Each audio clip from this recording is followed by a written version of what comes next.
ನಿಮ್ಮ ಬಿಡುವಿನ ಸಮಯದಲ್ಲಿ ಕೃತಿಕಾ ಕುಟೀರ ಯೂಟ್ಯೂಬ್ ಚಾನಲ್ ನೋಡ್ತಾ ಇರುವಂತಹ ಎಲ್ಲರಿಗೂ ಶುಭ ಶುಕ್ರವಾರ.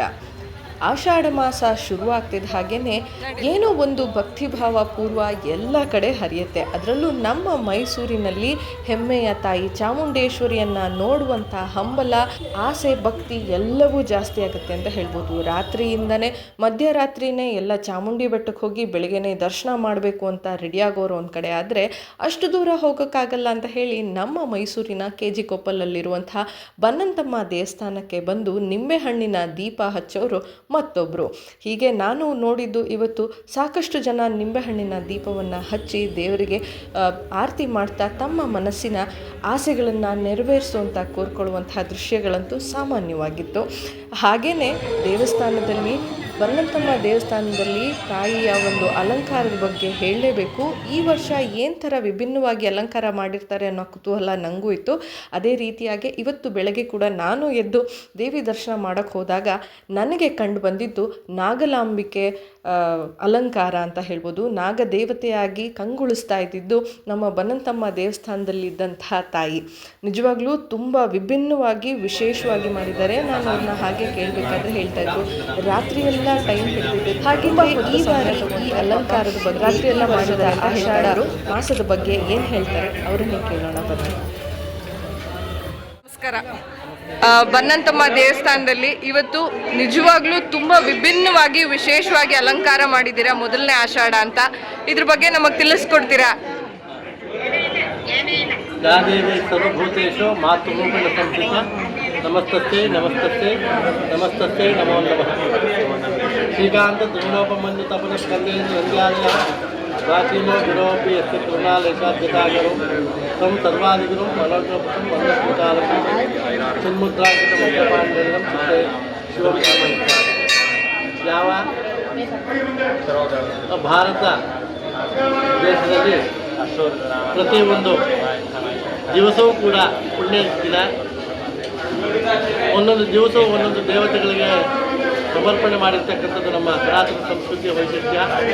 ಹಾಗೆ ಈ ಆಷಾಢ ಮಾಸದ ಪೂರ್ತಿ ಒಂದು ತಿಂಗಳು ದೇವಿಯ ಆರಾಧನೆಯಲ್ಲಿ, ದೇವಿಯ ಅರ್ಚನೆಯಲ್ಲಿ, ದೇವಿಯ ಧ್ಯಾನದಲ್ಲಿ ತೊಡಗಿಸಿಕೊಳ್ಳತಕ್ಕಂಥದ್ದು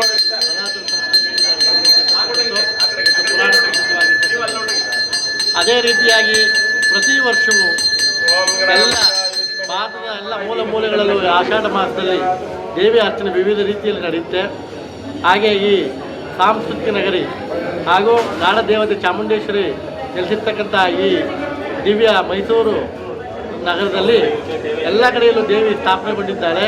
ಅದೇ ರೀತಿ ಬನ್ನಂತಮ್ಮ ಕಾಳಮ್ಮ ಆದಿಶಕ್ತಿ ಎಂಬತಕ್ಕಂಥ ರೂಪದಲ್ಲಿ ಇಲ್ಲಿ ನೆಲೆಗೊಂಡು ಸುಮಾರು 3-4 ಶತಮಾನಗಳಿಂದ ಪೂಜೆಯನ್ನು ಕೈಗೊಳ್ತಾ ಇದ್ದಾಳೆ.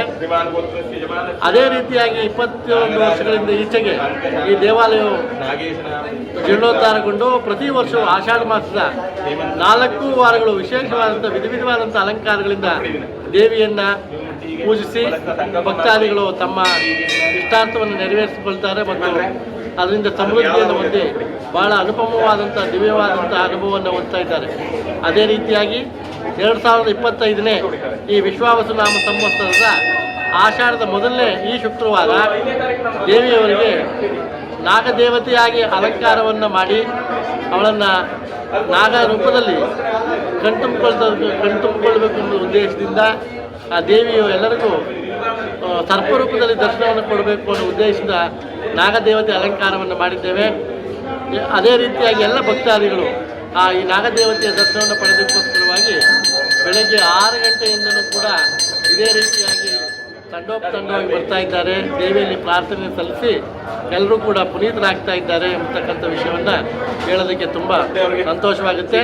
ಇದೇ ರೀತಿಯಾಗಿ ಮುಂದಿನ 3 ವಾರಗಳು ಕೂಡ ಬೇರೆ ಬೇರೆ ವಿಧವಾದಂತಹ ಧಾನ್ಯ ಮಹಾ ಅನ್ನ ಪ್ರಾಣ ಸ್ವರೂಪವಾದಂಥ ಭತ್ತದ ತೆನೆಗಳಿಂದಲೂ ಹಾಗೂ ದೇವಿಯನ್ನು 3ನೇ ವಾರದಲ್ಲಿ ನೀಲಾಂಬರಿಯಾಗಿ ಕಾಣೋದಕ್ಕೆ ಇಷ್ಟಪಡ್ತೀವಿ. ನೀಲಾಂಬರಿಯಾಗಿ ಕಾಣೋದಕ್ಕೋಸ್ಕರ ನೀಲಾಂಬರಿ ಅಲಂಕಾರವನ್ನು, ಕೊನೆಯ ದಿವಸ ಮಹಾಲಕ್ಷ್ಮಿ ರೂಪದಲ್ಲಿ ಆಕೆಯನ್ನು ಪೂಜಿಸಬೇಕು ಎಂಬತಕ್ಕಂಥದ್ದಾಗಿ ಇಲ್ಲಿ ಭಗವತ್ ಸಂಕಲ್ಪದಿಂದ 4 ವಾರಗಳು ವಿಧವಾದಂಥ ಅಲಂಕಾರ ನೆರವೇರಿಸ್ತಾ ಇದ್ದೀವಿ. ಮತ್ತು ಇದೇ ಶ್ರಾವಣ ಅನುರಾಧ ನಕ್ಷತ್ರದಲ್ಲಿ ಜ್ಯೇಷ್ಠ ನಕ್ಷತ್ರದಲ್ಲಿ ಅಮ್ಮನವರ ರಥೋತ್ಸವ ಜರುಗುತ್ತೆ.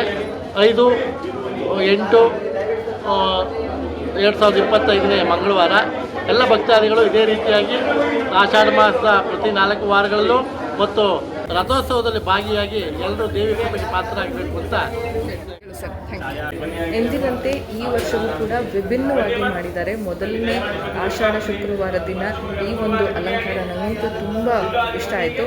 ಮುಂದಿನ ವಾರಗಳಲ್ಲಿ ಇನ್ನೂ ವಿಭಿನ್ನವಾಗಿದೆ ಅಂತ ಹೇಳಿದ್ರು. ಸೊ ಹೇಗೆಲ್ಲ ಇರುತ್ತೆ ನನ್ನ ವಿಡಿಯೋಗಳ ಮೂಲಕ ನನ್ನ ಕೃತಿಕ ಕುಟೀರದಲ್ಲಿ ತೋರಿಸುವಂಥ ಪ್ರಯತ್ನವನ್ನು ಮಾಡ್ತೀನಿ.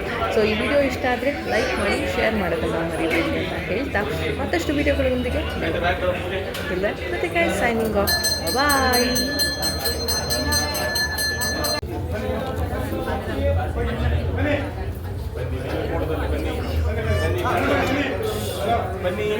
ಆಯ್ತು.